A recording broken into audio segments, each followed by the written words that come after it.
know about that overhydration kills athletes? I watched runners almost die after drinking 100 cups of water during a marathon because they were scared of becoming dehydrated. So, I got interested in thirst. Turns out, the neuroendocrine thirst circuit dates back 700 million years and is found in most animals, including bugs and worms. Thirst activates the same conscious area of the brain that tells us we're hungry or have to pee. Say we need to stay ahead of thirst, or die, is like saying we need to pee every hour to stay ahead of imminent bladder explosion, or die. The molecular and neural circuits that govern fluid intake and micturition in real time are absolutely exquisite. It's remarkable to think that animals survive without water bottles and urine charts. They drink when they are thirsty, and we should too. Too much water, too little salt. Hyponatremia is caused by drinking too much water or sports drinks, which dilutes blood salt levels below the normal range. Any sudden drop in blood salt levels, from drinking more than the body can excrete, can cause all cells in the body to swell.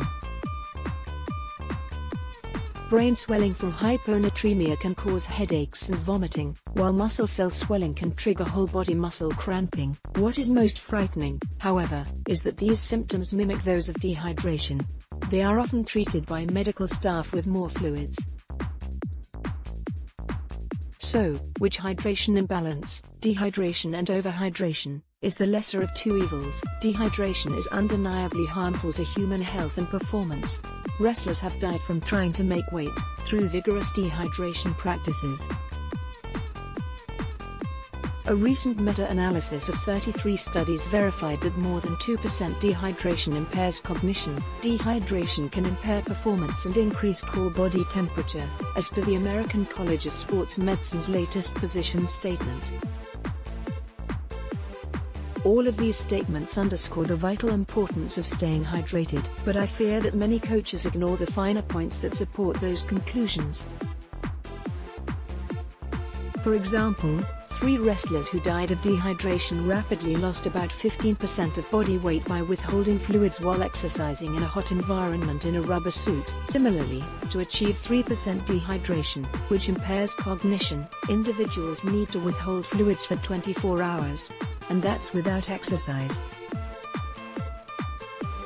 These dehydration protocols do not necessarily represent free-living situations. When hikers die from dehydration in the desert, most if not all had become lost or had run out of fluids.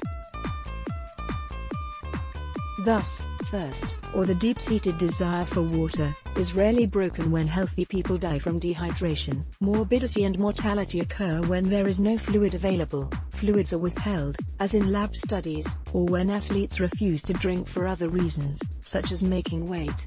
When do athletes and others need to drink? So how much fluid should football players, and all other humans for that matter, drink? If you ask fluid balance experts who perform basic science research on the brain or kidney, or clinicians who specialize in fluid balance disorders, researchers who perform brain scans on dehydrated and overhydrated humans, or even worm investigators, they all agree that water balance is tightly regulated and that all land mammals need to drink when thirsty.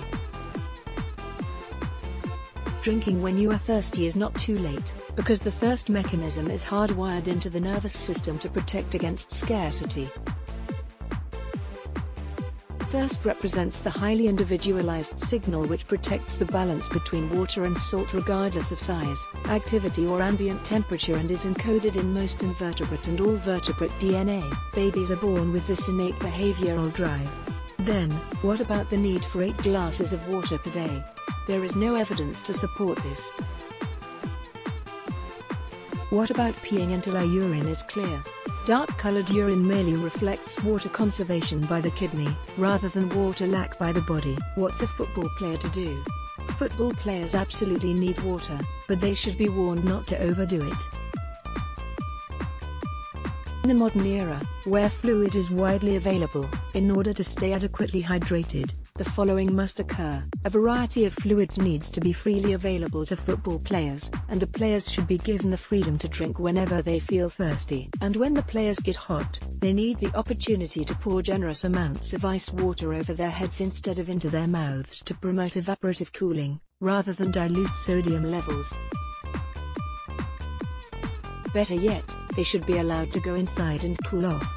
We should recognize who the true champions may be with regards to most modern-day hydration advice. According to the latest figures, bottled water sales have increased to US $18.5 billion, up 8.8% from the previous year. This revenue does not include the vast array of purified, infused, oxygenized, sparkled, distilled, intravenous and reverse osmosis versions that compete for attention on the market. While we all need water, drinking until our urine is clear as money, and water flushed away, and with the threat of over-drinking high and motivated athletes, I asked coaches/trainers to reconsider before enforcing the urine color chart in athlete locker rooms. Is it worth the risk? Tamara Hugh Butler is an associate professor of exercise and sports studies at Wayne State University. She receives royalties from UpToDate for her ongoing contributions to the topic of exercise-associated hyponatremia.